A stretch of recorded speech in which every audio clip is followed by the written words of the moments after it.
percent composition, really not too difficult. Just think of percentage of anything really. Like I can talk about, let's say there's 12 out of my 30 students are male. Then 12 divided by 30 times 100 would be the percent of students that are male. Okay, so a quick little math here, I guess. So if I said 12 students are male out of 30 students in the class, multiplying by 100 turns that into a percent. Okay, and then conversely, you can say, well, then if 12 out of 30 are male, then 18 out of 30 would be female, multiplied by 100, and that would be 60%. Or you could figure if 40% are male, then 60% must be female, because 100 minus 40 leaves 60% left. So we're going to use that similar idea here with percent composition, but based on the amount of an element in a compound, essentially. And this is all going to be based on weight, so masses instead of the actual number of elements in the compound. Okay, so compounds always composed of elements in fixed ratios. Okay, so for example, NaCl, right, salt, is always a 1-to-1 ratio. Water is a 2-to-1 ratio between hydrogen and oxygen. Okay, right, so as soon as you change those proportions, H2O is water. As soon as you change the proportions, you change the actual compound, and so then you change the properties as well, right? So H2O2 is hydrogen peroxide, some similar properties to water, many different properties to water too. Okay, so this is discussed, or I guess defined as the law of definite proportions.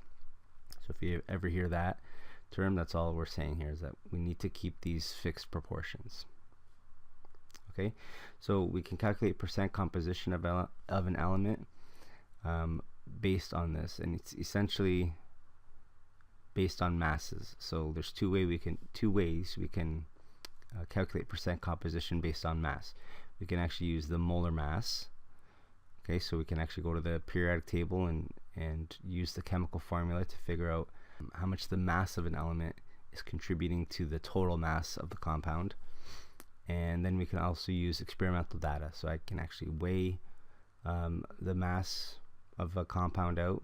Okay, so we can actually go to the a scale and measure out a certain mass of a compound, and then perform some experiments and actually calculate the mass of an element in a compound.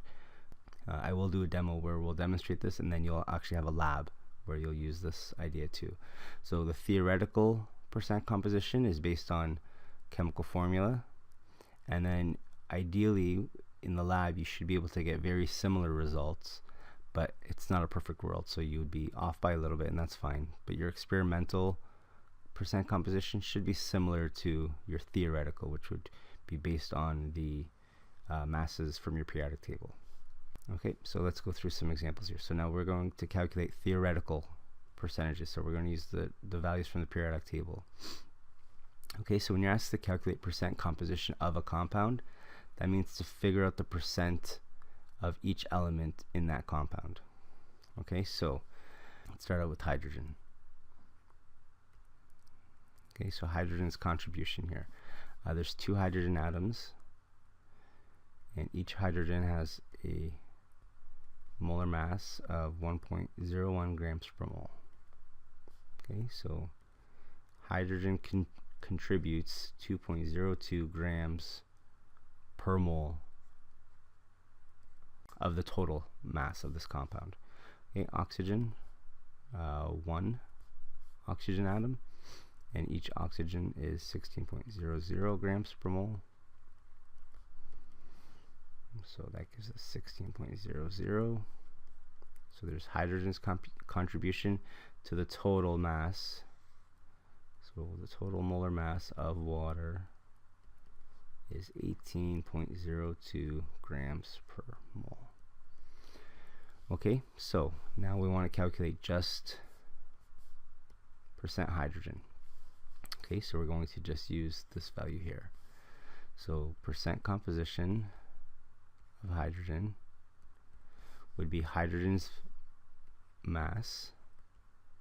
Okay, so each hydrogen is 1.01, but there are two of them. So hydrogen is contributing 2.02 grams per mole for every 18.02 grams per mole. So the total mass of the compound. Now I don't need to worry about units here.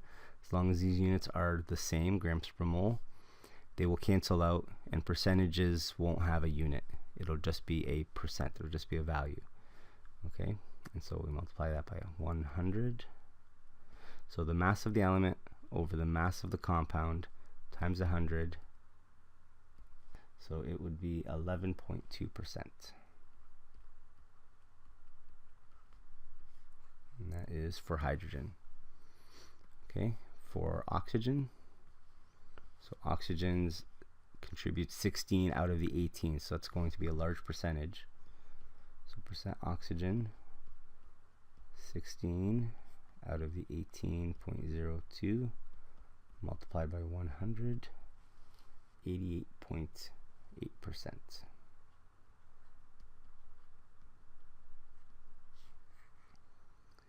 Okay, now instead of doing this work, I can double check here and see that 88.8 and 11.2 add up to 100%.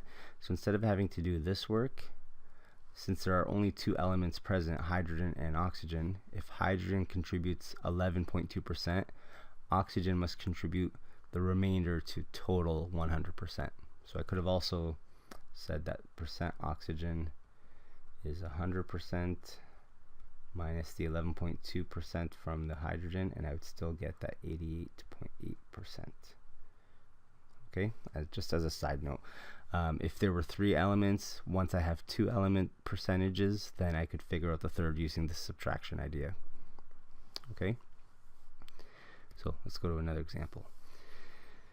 Okay, percent composition of C3H7NO2. So I'm going to skip a little bit here. We're going to just total this up kind of quickly here. Okay, so that's 89. That's our molar mass of this compound, and that is in grams per mole. Okay, but again, once we go to percentages, that won't make a difference here. So percent composition of each portion here. So percent composition of carbon would be carbon's contribution to that total of 89.11. Multiply by 100, and we get, okay, so there are our percent compositions per element found in this compound. What is the percent composition of nitrogen in nitrogen dioxide? So now in this case we only care about the nitrogen. Okay, so percent composition, we still will need the mass of this entire compound. Okay, so this molar mass. So we'll find nitrogen's contribution. So for nitrogen, there are two of them. Each one is 14.01 grams per mole. And so we get 28.02 grams per mole contributed by nitrogen. Oxygen. Okay, so oxygen's contribution is only one of them, having a mass of 16.0 grams per mole. So we get this for oxygen, and if we total them up, we get 34.02 grams per mole. Okay, so now this is the molar mass of the compound. So for nitrogen's contribution, so for the percent composition of nitrogen, we take nitrogen's contribution to the mass, divide it by the total mass, and multiply by 100 again. So we'll say 63.7%.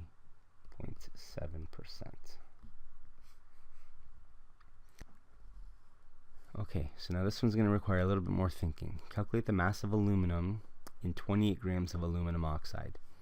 So this is an actual mass, but we don't have any other masses to compare it to. We don't have an actual mass of aluminum that was started, as a starting point. Let's say we created aluminum oxide by burning aluminum. Okay, so we don't have any of the starting masses, so we can't really, figure it out using experimental data, but we can take the idea that we can figure out theoretically what percentage of aluminum oxide's mass should come from aluminum, and then based on that we can figure out percentage-wise then how much of this 28 grams would have been contributed by the aluminum. Okay, so theoretically, let's go with that. So first thing, we need to know aluminum oxide. Aluminum is 3 plus, oxygen is 2 minus, so when you go through your crisscross, there is our aluminum oxide. Okay, so let's find the molar mass here. So let's go through and find aluminums first. There's 2 aluminum atoms. Each aluminum is 26.98 grams per mole, 53.96. And we'll do the same for oxygen. There are 3. Each one is 16 grams per mole. So that gives you 48 grams per mole.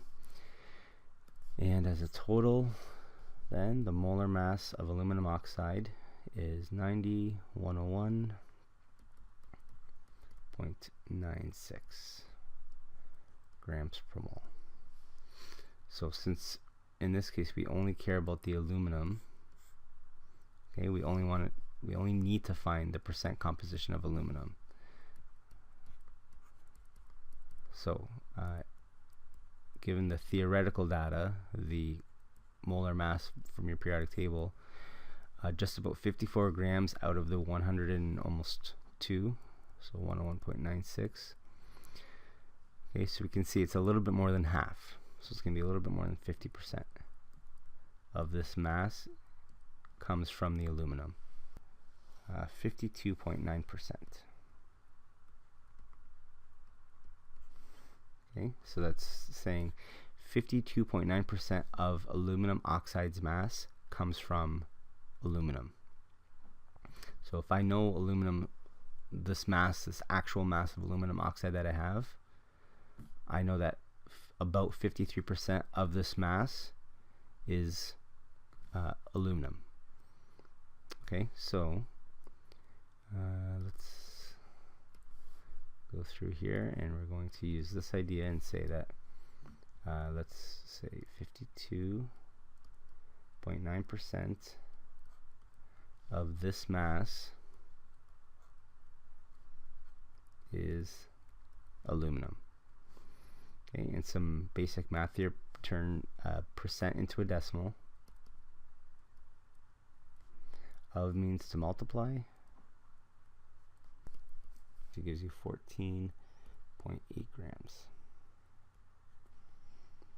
So 14.8 grams of that 28 grams is aluminum.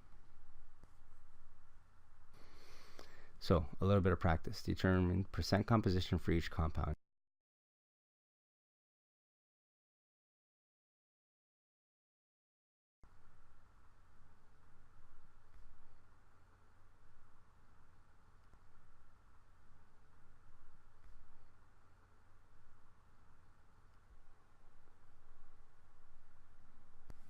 Okay, and there is the solution for number 2. So just with this one, be careful here with the brackets. So there's 1 calcium, there's 1 nitrogen in nitrate, but there are 2 nitrates. So this is 1 times 2, so there are 2 nitrogens, and 3 times 2, there are 6 oxygens in this entire compound. Here's your homework that is assigned. Okay, so go through, try those out. Your quiz will be on Thursday now. Okay, so I'll come back to school on Wednesday. We'll take up any homework, any issues that you may have, and Thursday will be your quiz on mole conversions. I won't have any percent composition on your quiz. Okay.